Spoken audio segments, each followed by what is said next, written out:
Shalom, jumpa lagi di channel Klavos Sukacita.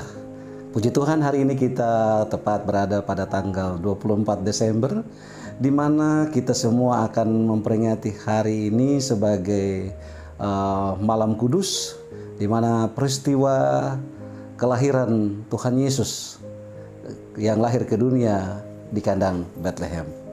Bapak, Ibu, Saudara, dan anak-anak pemirsa Klavos Sukacita di mana saja berada, hari ini kita akan membaca kebenaran firman Tuhan dan merenungkannya bersama-sama yang terambil dari kitab Injil Lukas. Injil Lukas pasal 2 ayatnya yang ke-8 hingga ayatnya yang ke-20. Injil Lukas pasal 2 ayat 8 hingga ayatnya yang ke-20. Baik, sebelum kita membaca dan merenungkan kebenaran firman Tuhan ini, mari kita berdoa minta tuntunan terang Roh Kudus. Kita berdoa. Segala puji syukur hormat kami naikkan kepadamu ya Allah Bapa di surga, karena cinta kasih-Mu kepada kami sehingga Engkau mengutus anak-Mu Yesus Kristus yang lahir ke dunia ini untuk menyelamatkan kami semua. Di saat ini Tuhan, kami hendak membaca dan merenungkan kebenaran firman-Mu. Roh Kudus Tuhan turun atas kami sekalian, baik hamba sebagai pelayan firman maupun pemirsa Klavos Sukacita yang mengikuti pemberitaan firman-Mu di saat ini. Biarlah melalui kuasa Roh Kudus kami dapat mengerti dan melakukan kebenaran firman-Mu di dalam kehidupan kami. Terima kasih ya Allah Bapa di surga, hanya di dalam nama Yesus kami berdoa. Amin. Iya, baik Bapak, Ibu, Saudara, saya akan membacakan bagian firman Tuhan ini untuk kita sekalian. Injil Lukas pasal 2 ayatnya yang ke-8 hingga ayatnya yang ke-20. Dengan judul pembacaan, Gembala-Gembala. Di daerah itu ada gembala-gembala yang tinggal di padang menjaga kawanan ternak mereka. Pada waktu malam, tiba-tiba berdirilah seorang malaikat Tuhan di dekat mereka, dan kemuliaan Tuhan bersinar meliputi mereka, dan mereka sangat ketakutan. Lalu kata malaikat itu kepada mereka, "Jangan takut, sebab sesungguhnya aku memberitakan kepadamu kesukaan besar untuk seluruh bangsa. Hari ini telah lahir bagimu juru selamat, yaitu Kristus Tuhan di kota Daud. Dan inilah tandanya bagimu, kamu akan menjumpai seorang bayi dibungkus dengan lampin dan terbaring di dalam palungan." Dan tiba-tiba tampaklah bersama-sama dengan malaikat itu sejumlah besar bala tentara sorga yang memuji Allah, katanya, "Kemuliaan bagi Allah di tempat yang maha tinggi, dan damai sejahtera di bumi di antara manusia yang berkenan kepadanya." Setelah malaikat-malaikat itu meninggalkan mereka dan kembali ke sorga, gembala-gembala itu berkata seorang kepada yang lain, "Marilah kita pergi ke Bethlehem untuk melihat apa yang terjadi di sana, seperti yang diberitakan Tuhan kepada kita." Lalu mereka cepat-cepat berangkat dan menjumpai Maria dan Yusuf dan bayi itu yang sedang berbaring di dalam palungan. Dan ketika mereka melihatnya, mereka memberitahukan apa yang telah dikatakan kepada mereka tentang anak itu. Dan semua orang yang mendengarnya heran tentang apa yang dikatakan gembala-gembala itu kepada mereka. Tetapi Maria menyimpan segala perkara itu di dalam hatinya dan merenungkannya.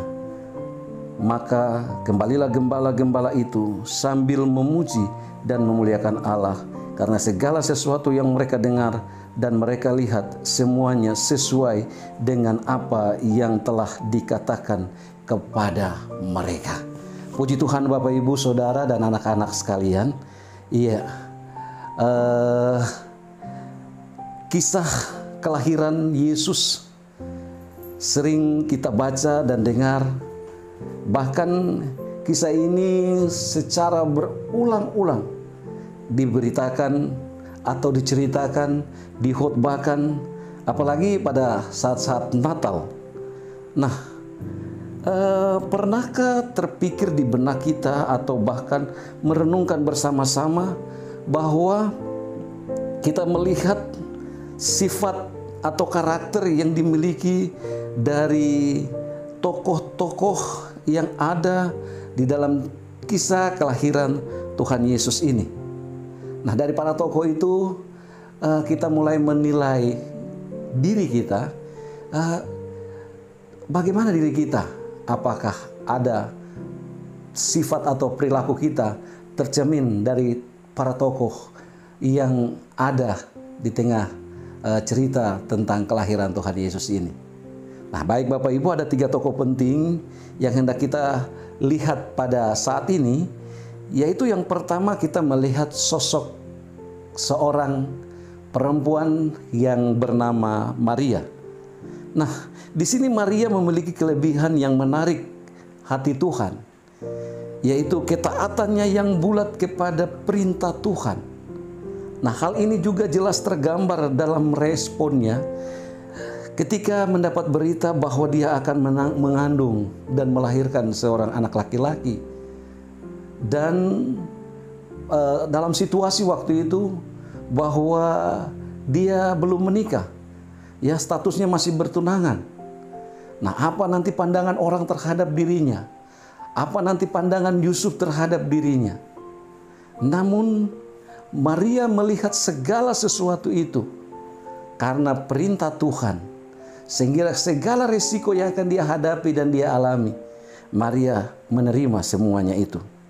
Nah, dan Maria pun berkata, "Sesungguhnya aku ini adalah hamba Tuhan, jadilah padaku menurut perkataan itu."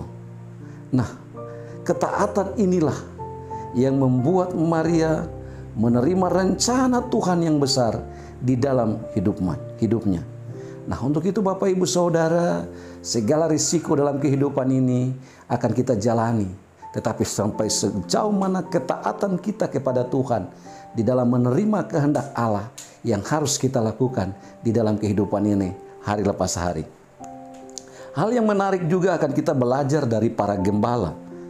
Nah, para gembala ini adalah orang-orang yang tidak diperhitungkan di tengah-tengah masyarakat Yahudi pada waktu itu. Apalagi kehidupan kerohanian mereka. Karena mereka ini, ya, kalau bilang mau pergi sembahyang atau ada dalam pertemuan-pertemuan ibadah, ini sangat jarang sekali. Tetapi bagaimana sikap kerohanian mereka? Begitu mereka mendengar kabar kesukaan yang disampaikan oleh malaikat Tuhan kepada mereka, mereka pun bergegas dan pergi untuk melihat apa yang terjadi di sana. Nah, Bapak Ibu Saudara, bahwa kehidupan kerohanian ini penting kita jalani dalam kehidupan ini. Tapi belajar dari sikap para gembala di padang, bahwa bagaimana setiap kita meresponi apa yang dikatakan Tuhan, apa yang diperintahkan Tuhan, yang harus kita lakukan di dalam hidup ini. Di sini Tuhan lebih tertarik pada sikap hati yang berserah, sikap hati yang mau menerima, sikap hati yang mau mendengar apa kata Tuhan. Bapak Ibu Saudara dan anak-anak yang Tuhan Yesus Kristus kasihi, para gembala ini mencerminkan bagaimana ketika kita di dalam hidup ini tidak diperhitungkan oleh orang lain, tetapi kita yakin dan percaya dalam kerendahan hati kita, Allah juga memperhitungkan kita. Hal yang terakhir kita akan belajar dan melihat dari para ahli Taurat, ya. Ketika para ahli Taurat ini dipanggil oleh Raja Herodes untuk memberikan informasi tentang kelahiran Yesus, wow, mereka dengan sigap yang luar biasa menjelaskan sedetail mungkin bahwa Yesus Kristus itu telah dinubuatkan dan akan lahir di kandang Bethlehem, akan lahir di Bethlehem di tanah Yudea, karena demikian ada tertulis dalam kitab para nabi. Nah, ahli Taurat ini mereka tahu dengan pasti karena mereka membaca Taurat, tetapi hanya sebatas tahu, tidak meresponi dari apa yang mereka tahu itu. Bapak Ibu Saudara, banyak di antara kita yang begitu menghafal cerita tentang kelahiran Tuhan Yesus ini. Bahkan setiap Natal seumur kehidupan kita, kita mengetahui cerita Tuhan, kelahiran Tuhan Yesus ini dengan baik. Tetapi sampai sejauh mana kita memahami peristiwa kelahiran ini dalam kehidupan kita? Sampai sejauh mana kita memaknai peristiwa kelahiran ini bagi kita? Apakah kita seperti ahli Taurat yang hanya sebatas tahu saja? Ya sudah, saya tahu Yesus Kristus lahir di Bethlehem, Yesus Kristus lahir dari perawan Maria, Yesus Kristus Sang Raja Damai, dan selesai sampai di situ. Kita tidak mengalami damai sejahtera, bahkan tidak melakukan damai sejahtera itu dalam kehidupan kita. Nah, jadi Bapak Ibu Saudara dan anak-anak yang Tuhan Yesus Kristus kasih, pemirsa Klavos Sukacita di mana saja berada. Dari kepribadian tiga tokoh yang saya sampaikan tadi, mari dari ketiga ini kita belajar. Apakah kita berperilaku seperti Maria? Ataukah kita berperilaku sebagai para gembala? Ataukah kita lebih cenderung memilih seperti para ahli Taurat tadi? Mari, semua ada dalam pilihan kita. Maukah kita seperti Maria yang dipilih oleh Allah untuk rencana keselamatan? Maukah kita seperti gembala yang tidak diperhitungkan oleh orang lain, tapi Tuhan memperhitungkan kita di dalam rencana keselamatannya?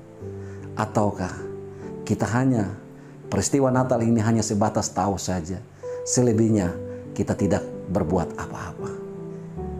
Tuhan Yesus memberkati kita sekalian. Dan mari Bapak Ibu Saudara, kita mempersiapkan diri di malam kudus ini, menyambut kelahiran Kristus di dalam kehidupan kita, di dalam keluarga kita, di dalam pelayanan kita, agar hidup ini berkenan di hadapan Allah. Tuhan Yesus memberkati kita dengan firman-Nya. Mari kita berdoa. Kami bersyukur kepadamu ya Allah Bapa di surga, ketika Engkau memberikan Yesus Kristus lahir ke dunia untuk menebus dosa-dosa kami. Dari kebenaran firman-Mu kami belajar. Jadikanlah kami hati yang taat. Jadikanlah kami hati yang siap untuk menerima segala perintah-Mu di dalam kehidupan kami, walaupun itu mengandung risiko di dalam hidup ini. Tapi kami percaya di dalam nama Tuhan Yesus, segala sesuatu yang terbaik Tuhan siapkan bagi mereka yang taat kepada perintah-Mu. Terima kasih ya Allah Bapa di surga, kami bersyukur ketika dunia tidak memperhitungkan kami, tapi kami percaya Tuhan memperhitungkan setiap kami. Untuk itu ajarlah kami dalam kerendahan hati, untuk setia dan dengaran apa kata Tuhan bagi kami. Terima kasih ya Allah Bapa di surga. Buang dari kami sikap hanya tahu saja, tetapi biarlah kami jadi orang yang tidak hanya tahu saja, tetapi kami menjadi orang-orang yang banyak melakukan apa kehendak-Mu. Terima kasih Bapa di surga, kami akan ada dalam malam kudus di hari ini. Mari Tuhan mempersiapkan hati kami, mempersiapkan hidup, rumah tangga, keluarga, dan pelayanan kami untuk kehadiran Kristus di dalam kehidupan kami, agar dimanapun kami tetap taat dan percaya kepadamu ya Allah di dalam Tuhan Yesus Kristus. Terima kasih Bapa di surga, Engkau berkati kru channel Klavos Sukacita ini yang dengan setia terus bekerja untuk melayani Engkau lewat channel ini. Biarlah Allah tambahkan berkat di dalam kehidupan mereka. Apa yang menjadi cita-cita dan harapan mereka, apa yang menjadi pergumulan mereka, Allah senantiasa Engkau memberkati. Terima kasih Bapa di surga. Peristiwa Natal yang akan kami alami dalam pesta perayaan Natal juga kami taruh dalam tangan kasih Tuhan, supaya situasi, keadaan, kondisi ini ada dalam keadaan aman, ada dalam keadaan baik. Kami berdoa untuk mereka yang merayakan Natal di tengah berbagai pergumulan, di tengah berbagai sakit penyakit, di tengah berbagai penderitaan, bahkan mereka yang harus merayakan Natal di tengah bencana alam yang terjadi. Tuhan hibur dan beri kuat kepada mereka, sehingga dengan segala syukur situasi apapun mereka tetap percaya. Terima kasih Bapa di surga, hanya di dalam nama Tuhan Yesus Kristus kami berdoa. Haleluya, amin. Shalom, selamat merayakan Natal, Tuhan Yesus memberkati.